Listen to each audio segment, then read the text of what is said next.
Around Dodge City and in the territory on West, there's just one way to handle the killers and the spoilers, and that's with a U.S. Marshal and the smell of Gunsmoke.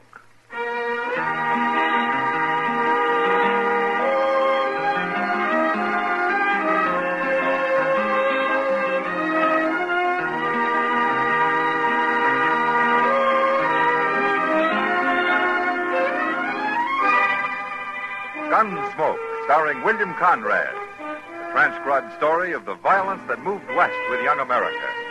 And the story of a man who moved with it. I'm that man, Matt Dillon, United States Marshal. The first man they look for and the last they want to meet. It's a chancy job, and it makes a man watchful and a little lonely.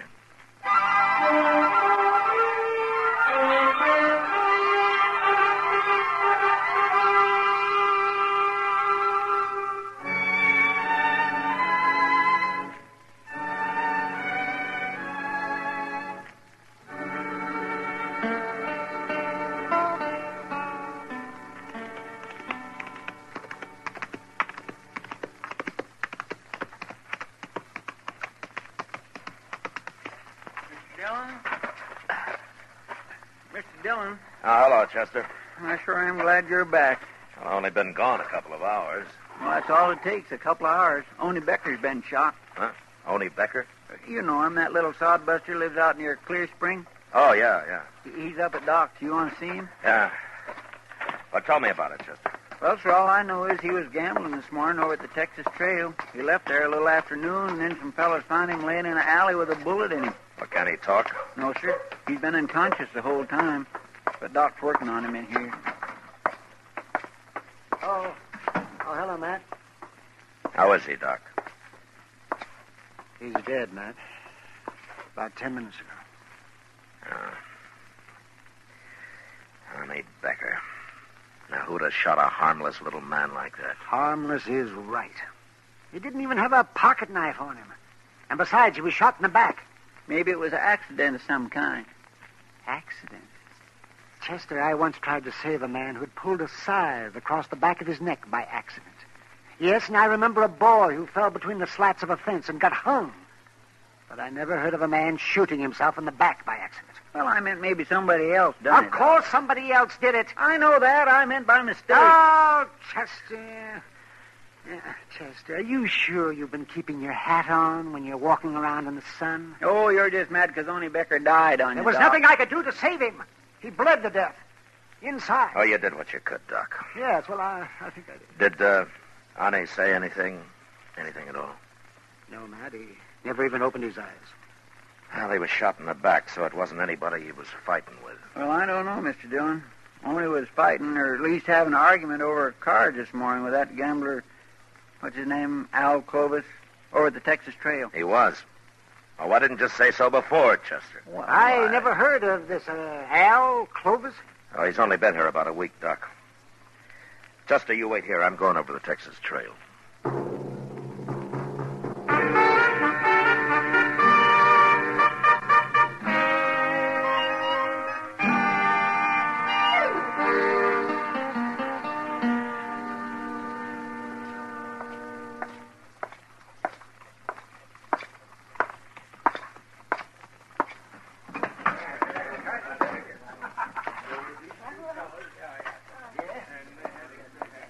Oh, is that you?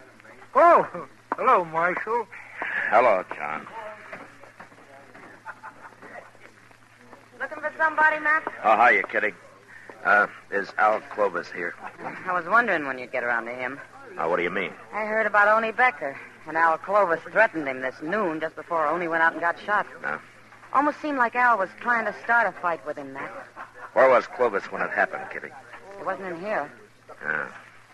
Kitty, you know Al Clovis better than I do. Would you say he's the kind of a man who would murder Oney Becker because of an argument over cards, shoot him in the back? I don't know him that well, Matt.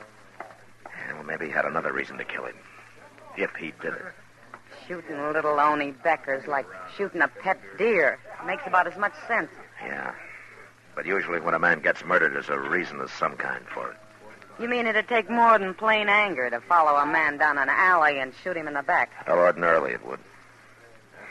Oh, Clovis must have wanted Oney dead for some special reason, Matt. Maybe Oney had something on him. Yeah, maybe.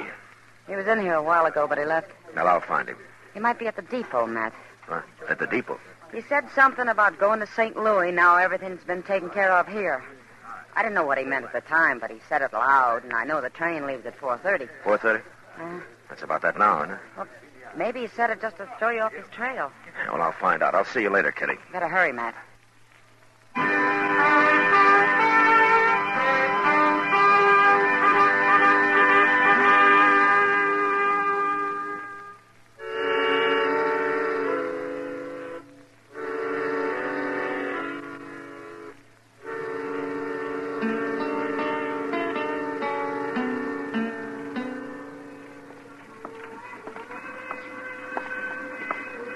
One more car to go, Mr. Dillon. If Al Clovis ain't in there, he ain't on this train. Well, he might have fooled us after all, Chester. Yes, sir. He could be riding west while we're heading east. We'll never find him if he is. Well, let's take a look into this car before we walk in, huh? Yes, sir. Well, I sure don't see him. Not in there, I don't. Yeah. Unless that's him down there lying back with his hat pulled over his face. It could be. Well, it better be. Now, come on. Okay, sir.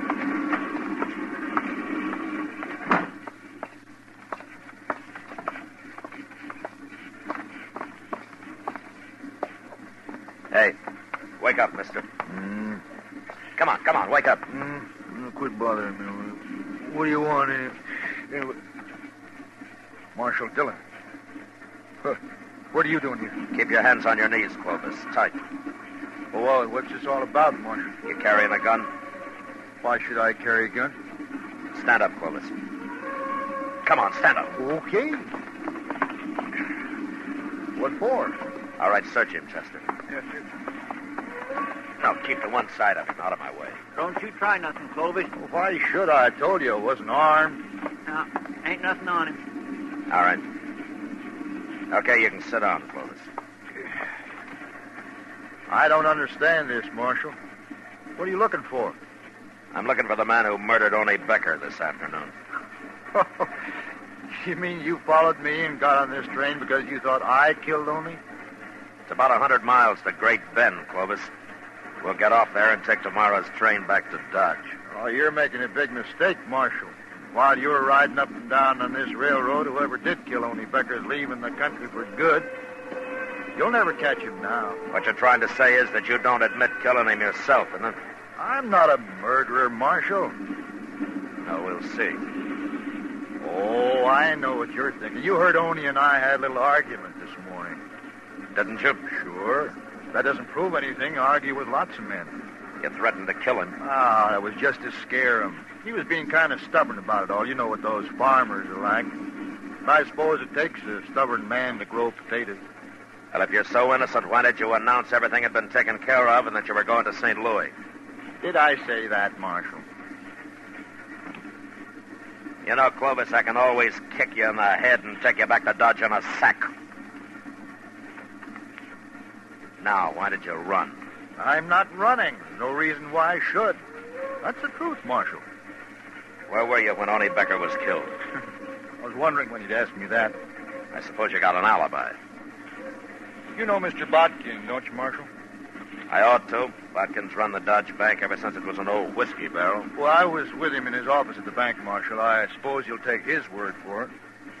Yeah, sure I will. Well, we were discussing the money I placed in the bank when I arrived in Dodge a week ago. $5,000, Marshal. Mr. Botkin is going to transfer it to St. Louis for me. Chester, Yes, sir. go up and tell the engineer to stop the train at Jane's Crossing. Stop the train. There's a ranch about a mile from there where we can borrow some horses. Well, I thought you said we were spending the night at Great Bend, Marshal. I changed my mind, Clovis. Your story doesn't make much sense, and I want to get back to Dodge and find out why.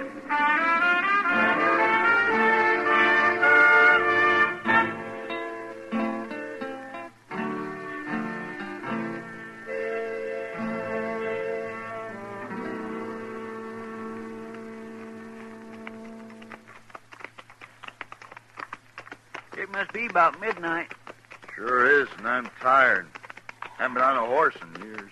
Oh, well, why didn't you say so, Clovis? We'd have borrowed a wagon for you. Never mind, Chester.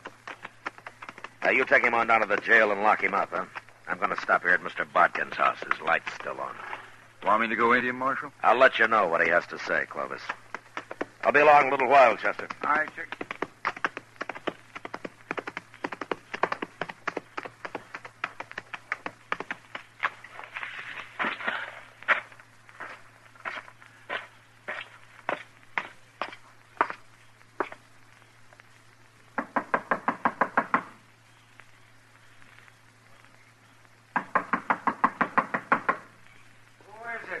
Matt Dillon, Mr. Bodkin. Oh.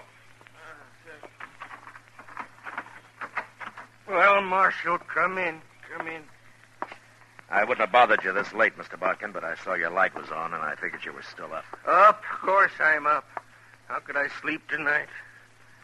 Why? What's wrong? Where have you been, Marshal? The whole town of Dodge has been looking for you. Fine time for you to be up riding off somewheres, I must say. Well, tell me what happened. What happened? Don't you know even yet? What are you doing here at my house? Well, if you'll calm down, I'll tell you. You tell me, I'd better tell you, Marshal. Well, you're out gallivanting around on the prairie somewheres. My bank was held up. What? About 5 o'clock, just as we were closing. 3 men that got away with over $25,000. Every cent of cash I had in that vault, Marshal. Well, didn't anybody try to follow him? No, they tied me and them cashiers up so tight they were miles out of town before we could get loose. A few men saw him leave, but they were afraid to do anything about it. And, of course, the United States Marshal, he wasn't even in town.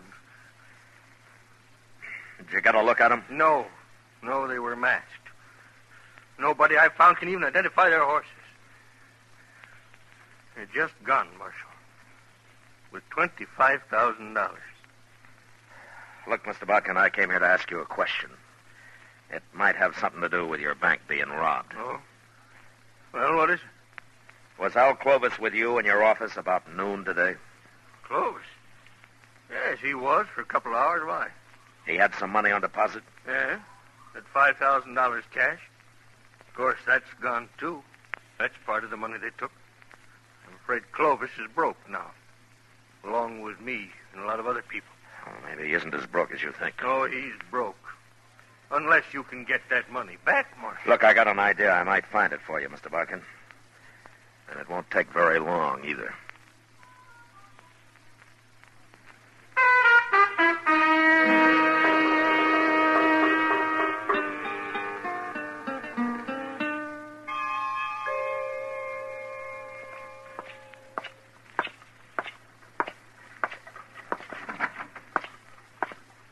Got Clovis all locked up, Mr. Dillon. He won't be taking no more trains for a while. Good.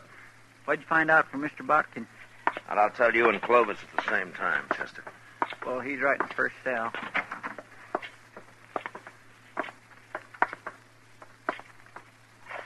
Well, Marshal, come to turn me loose.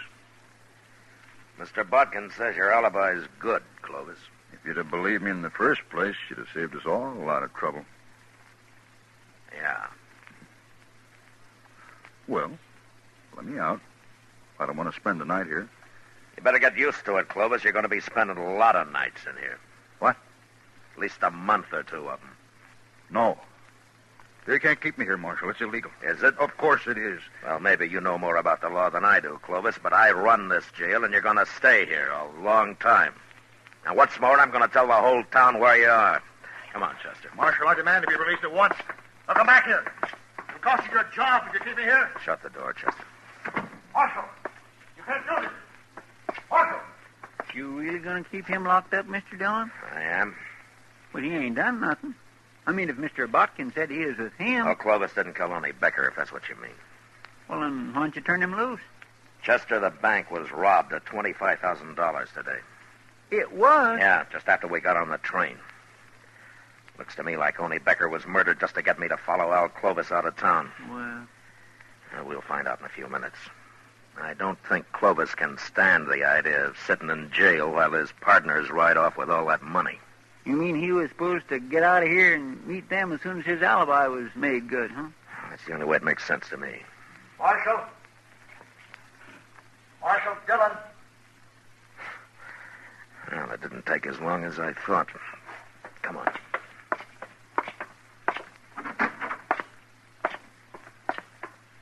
Marshal, I got to talk to you. All right, go ahead. You really going to keep me in jail here? You mean that? That's all you wanted? Don't bother me again. No, don't go, Marshal. What do you want, then? It's late, Clovis. I want to get to bed. Marshal, I'll make you a deal. About what? If I help you get back whatever was stolen from the bank today, can I keep my $5,000 out of it? How did you know the bank was robbed, Clovis? You're smart, Marshal. I can tell you got this all figured, holding me in jail and all. But I'm smart, too. Are you? Smart enough to know you need me as much as I need you.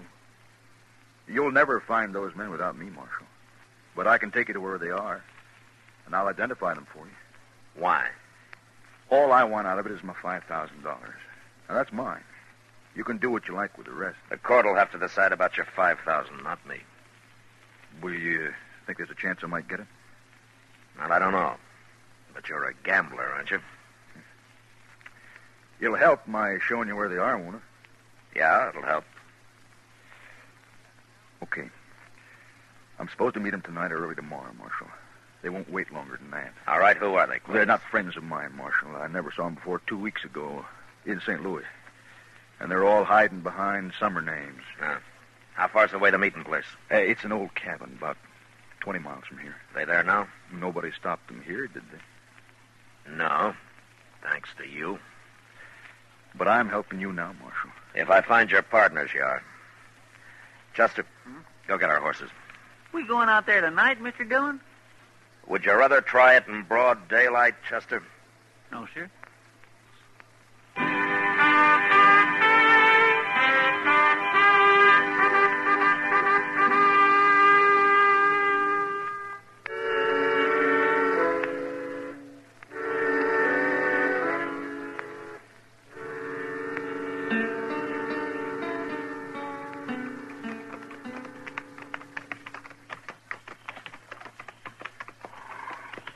You sure you can find this cabin, Clovis?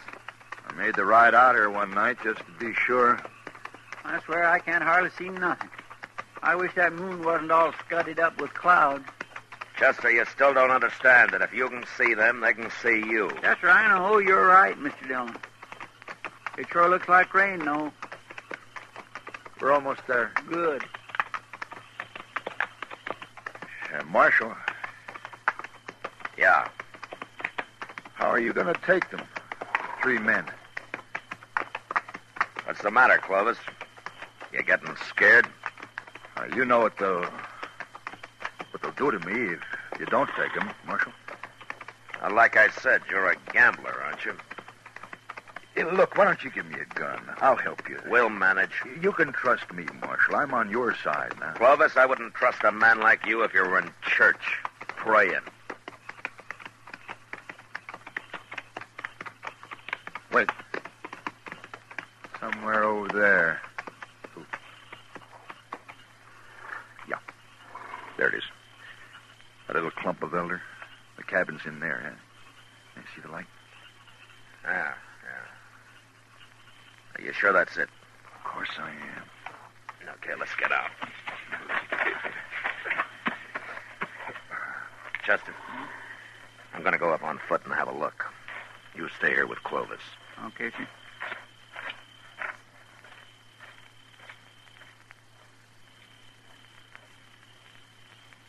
What if they hear him and come out and shoot him? Mr. Dillon ain't exactly green at this game, Clovis. They wouldn't kill me. They'd burn me or something first. Can't blame 'em much. I wish I'd stayed in jail. Wished I let him keep the money. Something's sure to go wrong here. Unless maybe I outsmart him. You ain't gonna outsmart nobody, Clovis, so forget about it. Okay.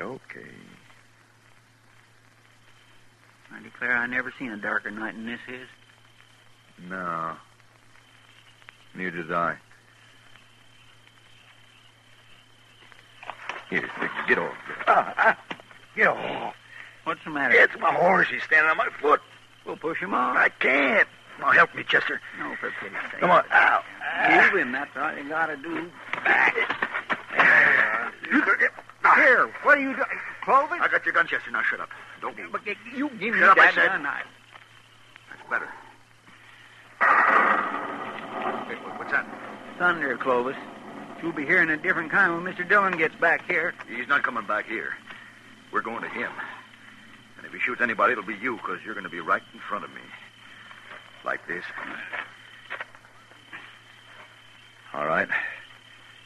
Start walking, Chester. Go on.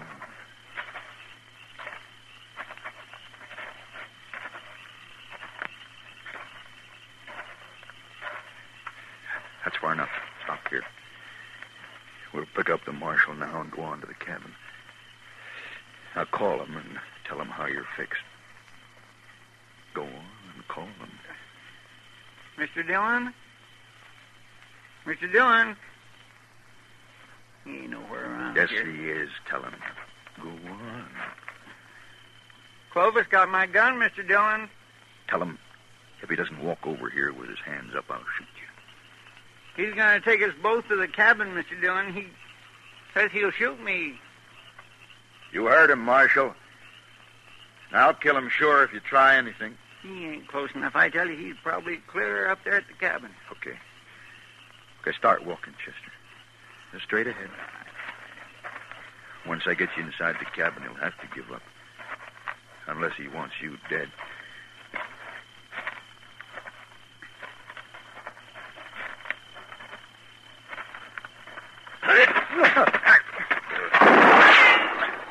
You hurt, Chester? No, sir.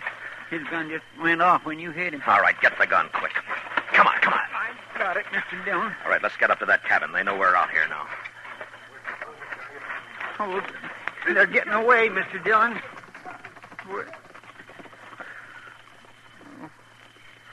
They're gone. Yeah. Oh, my goodness. I just don't know what to say. Then don't say anything. Let's try to find our horses. We'll get Clovis later. We'll never find them horses in the dark this way. Rain. Well, that's it. There won't be a track left now. Well, there go 3 killers and $25,000. Mr. Dillon, I just feel awful about this. How'd he get your gun away from you anyway? Well, he said his horse was standing on his foot, so I... So you walked up and let him pull your gun right out of the holster, huh? Yes, sir, that's about the way it happened. Mr. Dillon, you should have let him take me into that cabin. They'd have killed me, but you could have caught them. But they wouldn't have got away like they did. Yeah, I know. I was close enough to hear what Clovis said. Well, then why'd you save me? Everything would have been okay. Oh, yeah. Everything would have been okay. Almost everything, Chester. Well, let's just don't stand here in the rain talking about it. Come on.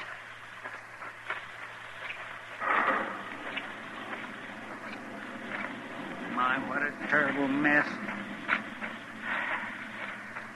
It was my choice, Chester.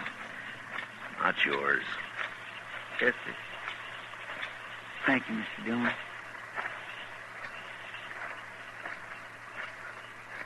Mr. Dillon? Would you like a whorehound drop?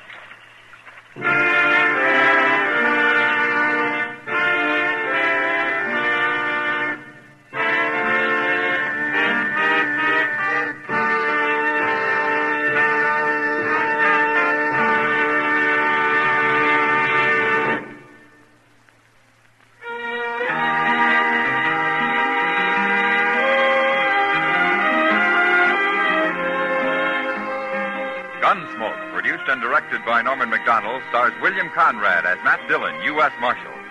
Tonight's story was specially written for Gunsmoke by John Meston, with music composed and conducted by Rex Corey. Featured in the cast were John Daner and Lawrence Stopkin. Marley Bear is Chester, Howard McNear is Doc, and Georgia Ellis is Kitty. Join us again next week as Matt Dillon, U.S. Marshal, fights to bring law and order out of the wild violence of the West in Gunsmoke.